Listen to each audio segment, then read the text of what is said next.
से इस सभा कक्ष में उपस्थित प्रोफेसर हरिदत्त शर्मा जी, श्री सुश्री सर्ववंदना शर्मा जी, अन्य विद्वज्जन और शोधार्थी,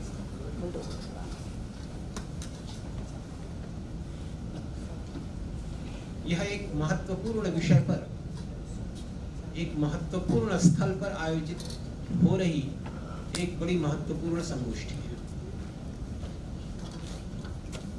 महाकवि जयशंकर प्रसाद और भारत का सांस्कृतिक गौरवबोध।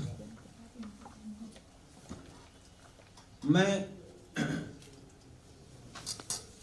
जयशंकर प्रसाद जी का गंभीर अध्येता तो नहीं रहा हूं, परंतु उनके कुछ नाटक, कुछ कविताएं, मुख्यतया आंसू,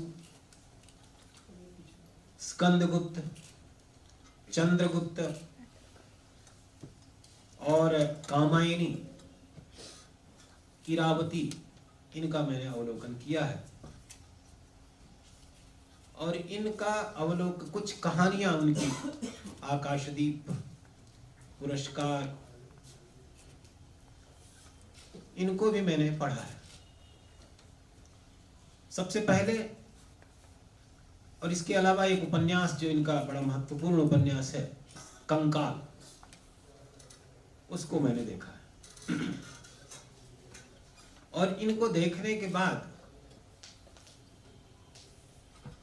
महाकवि जयशंकर प्रसाद के प्रति हमारी जो दृष्टि बनती है,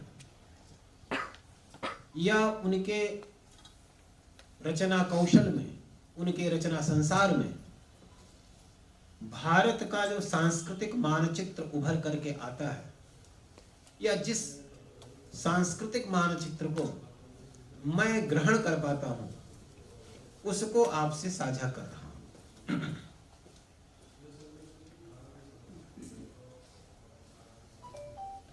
एक कविता आती है उनके नाटकों के माध्यम में, उन नाटकों के ही क्रम में, अरुण यह मधुमय देश हमारा। और उस कविता में भारत का जो बिंब उभर करके आता है, भारत के प्रति जो स्नेह, जो समर्पण उसमें अभिव्यक्त होता है, उस समर्पण और इतनी विचित्रताएं लिए हुए हैं, दो परस्पर विरोधी विचारधाराएं एक दूसरे के संघर्ष में विकसित होती हुई हजारों वर्षों तक चल रही हैं, और उनमें किसी एक को कमतर कहना वस्तुतः उस परंपरा का अज्ञान होगा। हम देख सकते हैं कि एक बौद्ध परंपरा है जिसको अनेक बार श्रमण परंपरा के नाम से भी जाना जाता है, और आधुनिक विद्वान अनेक बार ब्राह्मण संस्कृति और श्रमण संस्कृति कह करके दो संस्कृतियों की बात करते हैं, कि एक ब्राह्मण परंपरा है और एक श्रमण परंपरा है, और इन दोनों परंपराओं को एक दूसरे के बरक्स खड़ा कर दिया जाता है, और हम एक परंपरा को अनेक बार दोषी ठहरा देते हैं, उसमें अनेक न्यूनताओं का आविष्कार कर लेते हैं, अनेक दोषों का आविष्कार कर लेते हैं, और दूसरी परंपरा को अधिक उच्चतर स्तर पर स्थापित करने का प्रयास कर रहे होते हैं। लेकिन एक विचारशील व्यक्ति का कर्तव्य यह होगा कि वह दोनों परंपराओं को बहुत गंभीरता से विचार करे, दोनों के मूल्य बोधों को विशिष्ट रूप से देखे, दोनों की संस्कृतियों को विशिष्ट रूप से देखे, परीक्षण करे, और उसके बाद कोई निर्णय ले। महाकवि जयशंकर प्रसाद में हमें यह एक सतर्क और सावधान चेतना दिखाई, वह किसी एक दृष्टि के प्रति आग्रही नहीं है, बल्कि दोनों ही दृष्टियों के प्रति एक समीक्षक की दृष्टि से विचार करता है। इसमें कोई संदेह नहीं कि 21वीं शताब्दी में जब बुद्ध को आए 2500 वर्षों से अधिक समय हो गया और जब विश्व के बहुतेरे देशों में बुद्ध धर्म का प्रभाव है और बुद्ध के द्वारा उपदिष्ट जो सिद्धांत हैं उन सिद्धांतों का सम्मान है। आज भी हमारे माननीय प्रधानमंत्री जी वक्तव्य देते हैं तो कहते हैं कि यह युद्ध का नहीं बल्कि बुद्ध का समय है। अगर समस्याओं का समाधान होगा तो युद्ध से नहीं होगा बल्कि बुद्ध से होगा। तो बुद्ध की जो अपना जो महत्व है, बुद्ध के विचार का जो सौष्ठव है, उसकी जो गरिमा है, उसकी जो संस्कृति है और उस संस्कृति का जो गौरव बोध है, उसके प्रति कोई असम्मान की बात नहीं, परंतु उसके बरस जो एक दूसरी संस्कृति निरंतर प्रवाहमान है, जिसको अनेक बार विचारक लोग ब्राह्मण संस्कृति कह करके संबोधित करते हैं, उसके बारे में भी तो विचार करना चाहिए। और जयशंकर प्रसाद के नाटकों में, उनके चिंतन में यह सावधानी बहुत गंभीरतापूर्वक है। चंद्रगुप्त जो उनका नाटक है, उसमें उनका जो एक वक्तव्य आता है,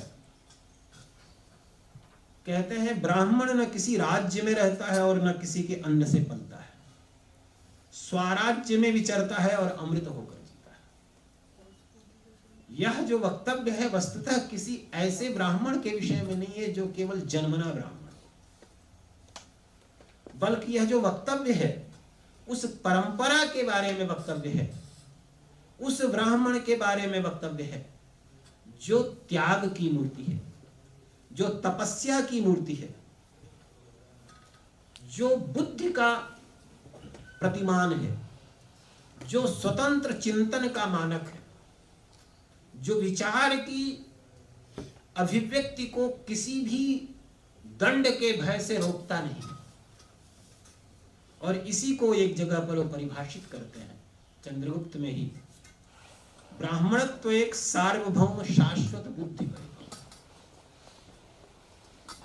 तो यह इस बुद्धि वैभव को स्वीकार करना पड़ेगा, देखना पड़ेगा, और उसके परिप्रेक्ष्य में उनका जो एक दावा है, जो राष्ट्रीय गौरवबोध को जब बात कर रहे हैं तो उसमें इसको भी देखना चाहिए। वो एक वक्तव्य उनका, और इस वक्तव्य को बुद्ध के विचारों के परिप्रेक्ष्य में भी समझने की जरूरत है। वो कहते हैं राष्ट्र का शुभ चिंतन केवल ब्राह्मण ही कर सकते हैं। एक जीव की हत्या से डरने वाले तपस्वी बौद्ध सिर पर मंडराने वाली विपत्तियों से रक्त समुद्र की आंधियों से आर्यावर्त की रक्षा करने में असमर्थ प्रमाणित हुए। तो मैं जो शुरू में कह रहा था कि जब भारत के सांस्कृतिक गौरवबोध को देखना है तो उसको टुकड़ों में नहीं देखना पड़ेगा, उसको इन दोनों परिप्रेक्ष्यों को साथ में रख के देखना पड़ेगा। बुद्ध जैसा व्यक्तित्व अगर कहीं प्रकट हो सकता था, पैदा हो सकता था, जन्म ले सकता था, वह सिर्फ भारत भूमि में ले सकता था। क्योंकि जब तक आपके पास एक विशिष्ट किस्म की समृद्धि नहीं है तब तक बुद्ध जैसी विचारधारा नहीं आ सकती। बुद्ध एक राज परिवार से आते हैं, और यह भी आश्चर्य है, आप देख सकते हैं कि यहां पर जो बुद्ध हैं वो भी राज परिवार से आते हैं, महावीर हैं वो भी राज परिवार से आते हैं।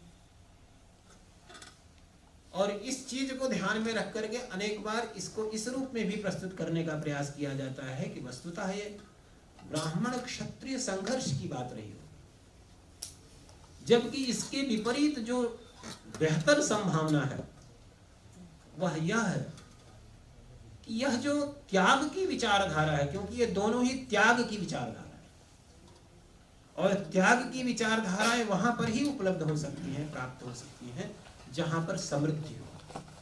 मनुष्य का स्वभाव कुछ इसी प्रकार का है कि वह केवल अपने ही लाभ से संतुष्ट नहीं होता, अपने ही लाभ से वह प्रसन्न नहीं होता, बल्कि अगर उसके पास अधिक है तो वह दूसरे को भी देना चाहता है, लेकिन उसमें ध्यान जो रहता है भौतिक चीजों पर अधिक रहता है।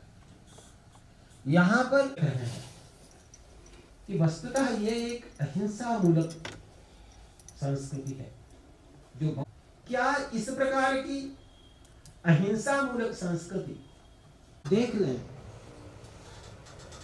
कि उस कालखंड के बीतने के बाद वे सारे के नहीं थे कि जिनको बचाने के लिए वो संघर्ष रहा। तो भारत के ऊपर एक लंबा समय,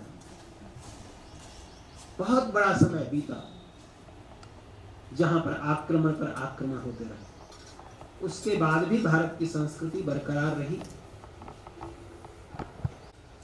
क्योंकि हमारी जो एक संस्कृति है वह संस्कृति केवल अहिंसा की संस्कृति नहीं है, क्योंकि आमिषंश जो है वो अधिक महत्वपूर्ण है। और आप अगर देखें तो भारत का जो सांस्कृतिक गौरव बोध है उसको इन दोनों परिप्रेक्ष्यों में देखना होगा। एक तो यह जो पश्चिम की विचारधारा थी उस विचारधारा के ऊपर सवाल, और भारत की जो विचारधारा है वो वस्तुतः युद्ध की ऐसी विचारधारा है जिसमें दो राजाओं के बीच जो युद्ध है वह युद्ध प्रजाओं के बीच युद्ध में बदलता नहीं, परिवर्तित नहीं होता। तो ऐसी स्थिति में हमारे यहाँ की जो युद्ध की संस्कृति है या युद्ध की जो परंपरा है, उस परंपरा के साथ इसको अगर आप जोड़ करके देखें तो यह भारत की जो संस्कृति है वह संस्कृति इन दो खेमों में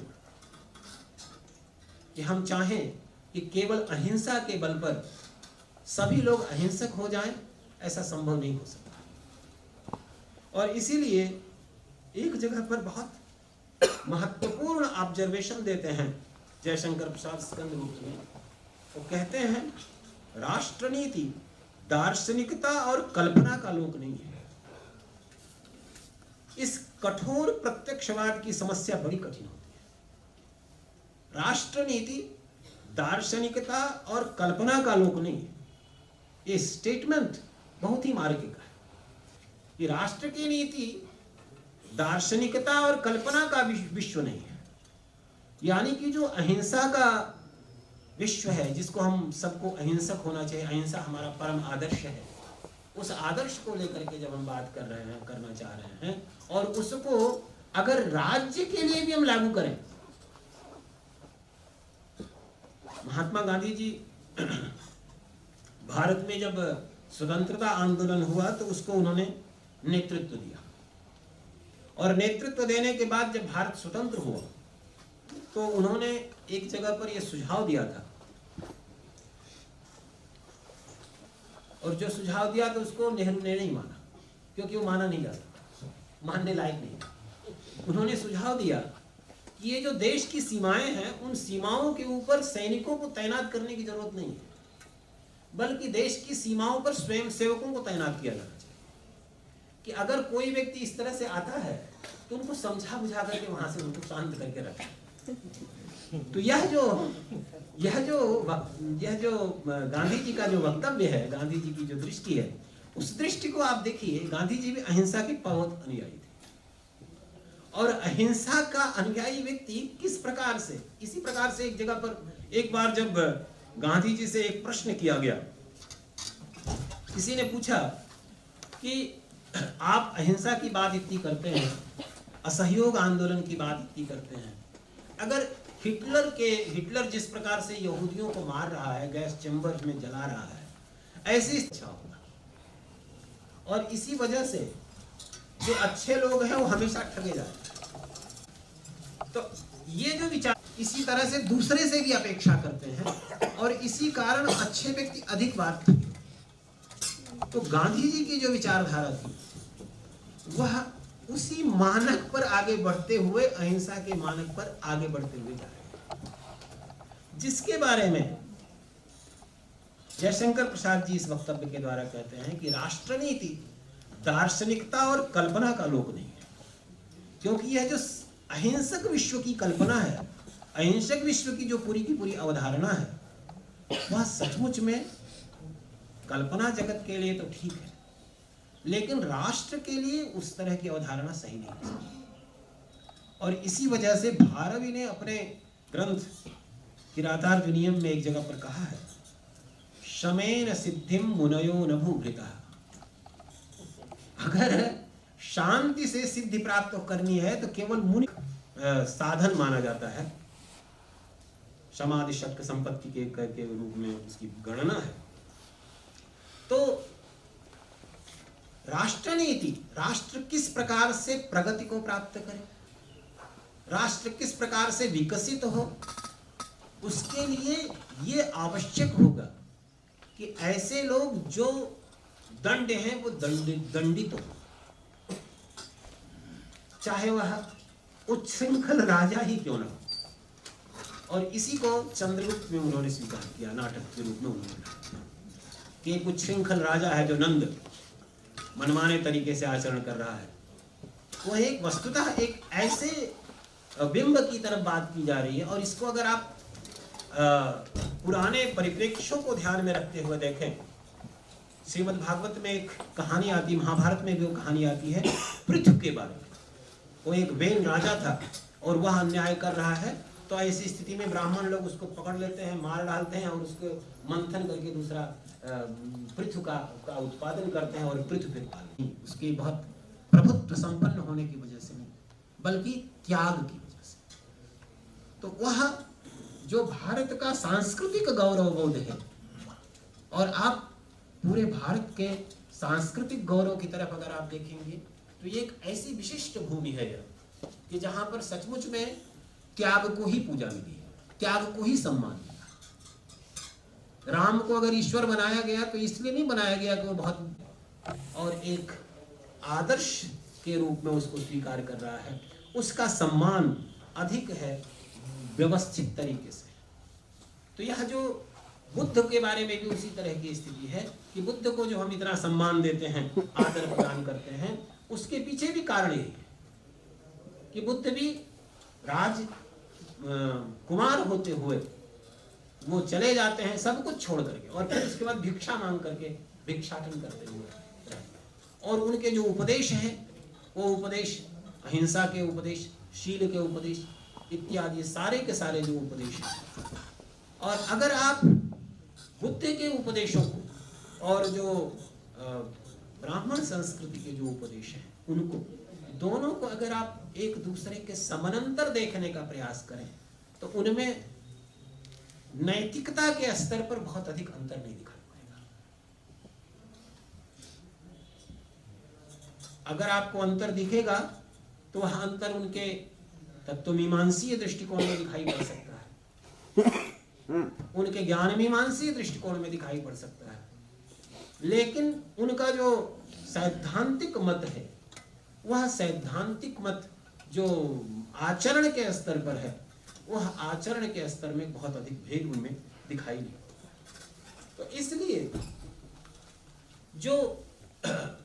जो संस्कृति का अवबोध है, संस्कृति का जो गौरव बोध है, उस गौरव बोध के प्रति बहुत सावधान है जयशंकर प्रसाद। इसके साथ एक और चीज है जिस पर ध्यान देने की आवश्यकता है। अनेक बार जब हम अपने संस्कृति के गौरव बोध के प्रति बहुत श्रद्धा भाव रखते हैं तो उसको हम समीक्षित नहीं करते, उसके प्रति हम आलोचक दृष्टि नहीं रखते। लेकिन जयशंकर प्रसाद में यह भी एक विशिष्ट बात है कि वह संस्कृति के प्रति सम्मान भाव रहते हुए भी, उस गौरव बोध को जानते हुए भी, उस संस्कृति के प्रति उनको एक आलोचक और समीक्षा की दृष्टि भी है, और इसको आप उनके उपन्यास कंकाल में देख सकते हैं। कंकाल की जो कहानी है बड़ी अद्भुत है कि एक छोटा सा बच्चा है जो कि अभी जिसको कुछ जीवन के बारे में कुछ भी जानकारी नहीं है, और उसको महात्मा बनने के लिए दे दिया जाता है। वो सन्यासी बन जाता है, और सन्यासी बनने के बाद उसका जिस तरह से पतन होता है, उसके अंदर जो वैचारिक संघर्ष चलते हैं, मानसिक संघर्ष चलते हैं, मानसिक द्वंद्व चलते हैं, उन द्वंद्वों के बारे में वो कहानी।